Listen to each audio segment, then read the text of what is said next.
அனைவருக்கும் வணக்கம். மாம்பழ சீசனில் ஃப்ரெஷ்ஷான மாம்பழமோ மாங்காயோ சாப்பிட்றதுக்கு நம்ம எல்லாருக்கும் ரொம்ப பிடிக்கும். ஆனால் சீசன் முடிஞ்சதும் அட்லீஸ்ட் ஒரு மாதத்துக்காவது அந்த சுவையை நினச்சி ஏங்குவோம். மாங்காய் சாப்பிட்டா எனக்கு சூடு பிடிக்குது, கட்டிங்க வருது, உடல் உஷ்ணம் அதிகமாக இருக்கிறவங்க, முக்கியமாக ப்ரெக்னென்ட் லேடிஸ், உங்களுக்கு தகுந்த மாதிரியான ரெசிபி தான் இந்த இனிப்பு மாங்காய். ஆசைக்காக கொஞ்சமாக அளவாக சாப்பிட்டுக்கலாம். அதிக நாள் ரூம் டெம்பரேச்சரில் கெட்டு போகாமல் வச்சுக்கலாம். சீசன் முடிஞ்ச பிறகும் நம்ம ஆசையை தீர்த்துக்கிறதுக்கு இது ஒரு சுவையான ரெசிபி. வாங்க எப்படி செய்கிறதுன்னு பார்க்கலாம். நான் இங்கே 2 மாங்காய் எடுத்திருக்கேன். இதை நல்லா கழுவி சுத்தம் பண்ணி துணி போட்டு தொடச்சிக்கோங்க. இந்த காயை கொஞ்சம் தடிமனான பீஸாக கட் பண்ணிக்கோங்க. மெல்லிஸாக கட் பண்ணால் வெள்ளைப்பாகில் வேகும்போது கரைஞ்சிடும். காயை தோலோடவும் சேர்த்துக்கலாம், இல்லைனா தோலை சீவி எடுத்துக்கலாம். தோல் இருந்துச்சுன்னா அந்த தோல் பகுதி கொஞ்சம் ரஃப்பாக ஹார்டாக இருக்கும், கடித்து சாப்பிட. அது பிடிக்குன்னா சேர்த்துக்கோங்க. நான் இங்கே ஒரு மாங்காய் தோலோட அடுத்த மாங்காய் தோல் சீவி எடுத்துக்கிறேன் உங்களுக்கு காட்டுறதுக்காக. ஒரு மாங்காய்க்கு சுமார் 100 கிராம் வெல்லம் தேவைப்படும். 2 மாங்காய் இருக்கிறதுனால 200 கிராம் நல்ல பாகு வெல்லம் சேர்த்துருக்கேன். 250 ml மெஷரிங் கப்பில் 1 கப் அளவுக்கு வரும். இந்த வெல்லத்தை ஒரு பாத்திரத்தில் சேர்த்துட்டு 2 டேபிள் ஸ்பூன் தண்ணி ஊற்றி சூடுபடுத்தி வெல்லத்தை கரைய விடுங்க. நல்லா கரைஞ்சதும் வேற ஒரு பாத்திரத்தில் வெடிக்கட்டிக்கோங்க. அடியில் வெல்லம் கொஞ்சம் தங்கி இருக்கும். திருப்பி ஒரு 2 டேபிள் ஸ்பூன் தண்ணி ஊற்றி லைட்டாக சூடாக்கி வேஸ்டேஜ் எதுவும் இல்லாமல் வெடிக்கட்டிக்கோங்க. அழுக்கு கல் மண் இருந்தால் அடியில் தங்கிடும். இப்போ அடுப்பை ஆன் பண்ணி வெள்ளை தண்ணியை கொதிக்க விடுங்க. பாகுபதம் எதுவும் பார்க்க வேண்டாம்.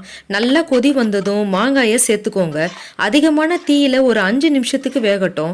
மாங்காயிலிருந்து நீர் சத்து வெளியில வந்து அதோட பங்கு 1 மடங்கு குறைஞ்ச மாதிரி தெரியும். இப்போ தீயை கம்மி பண்ணிட்டு மாங்காயை ஒரு தட்டில் எடுத்து வச்சிருங்க. எடுத்து வைக்கிறது ரொம்ப முக்கியம், இல்லைன்னா மாங்காய் அதிகமாக வெந்து கரைய ஆரம்பிச்சிரும். இப்போ வெள்ளைப்பாக திருப்பி அதிக தீயில கொதிக்க விடுங்க. ஒரு கம்பி பதம் இந்த மாதிரி வரணும். வந்ததும் திரும்பி மாங்காயை சேர்த்துக்கோங்க. தீயை குறைக்காதீங்க.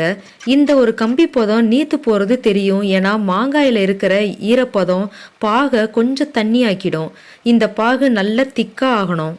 இப்போ ஒரு 1/2 டீஸ்பூன் உப்பு, 1 சிட்டிகை சினமன் அதாவது பட்டைத்தூள், 1 சிட்டிகை ஜாதிக்காய் தூள், 1 சிட்டிகை ஏலக்காய் தூள் சேர்த்துக்கோங்க நல்ல வாசனைக்காக. இதில் ஏதாவது இல்லைன்னா ஸ்கிப் பண்ணிக்கோங்க. பவுடர் இல்லை முழுசாக தான் இருக்குன்னா அப்படியே கூட சேர்த்துக்கலாம். 2 சின்ன துண்டு பட்டை, 2 ஏலக்காய், 1 சிட்டிகை திருவின ஜாதிக்காய். ஜாதிக்காய் அதிகமாக சேர்க்க வேண்டாம். அதிகமான தீயில ஒரு 10 நிமிஷத்துக்குள்ள திரும்பி பாகு ஒரு கம்பி பதத்துக்கு வந்துடும். மாங்காய் மொத்தம் இந்த சிரப் நல்லா கோட் பண்ணிடும். இப்போ அடுப்பை ஆஃப் பண்ணிட்டு நல்லா ஆற விடுங்க. இதை பாருங்க, இது முன்னாடியே செஞ்சு ஒரு நாள் வீட்டுக்குள்ளேயே காஞ்சிட்டு இருக்கிற மாங்காய் பீசஸ்.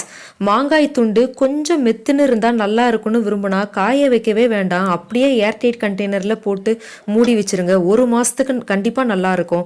இல்லை கொஞ்சம் மாங்காய் உலர்ந்து ட்ரையாக இருக்கட்டும்னா தட்டில் பரப்பி ஆற வச்சிருங்க. இந்த மாதிரி ஒன்று மேலே ஒன்று போடாமல் தனித்தனியாக வச்சு திருப்பி திருப்பி போட்டு ஆற விடுங்க.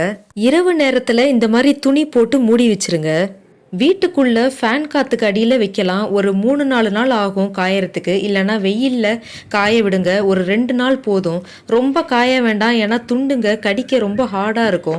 வெயிலில் போடும்போது ஒரு சுத்தமான துணியை போட்டு மூடி வைங்க, தூசி படியாமல் இருக்க. நைட்டில் வீட்டுக்கு எடுத்துகிட்டு வந்துடுங்க. காஞ்ச மாங்காய் கொஞ்சம் பிசுபிசுப்பு தன்மையோடு தான் இருக்கும். பாவில் கோட் ஆகியிருக்கிறதுனால கம்ப்ளீட்டாக ட்ரை ஆகாது.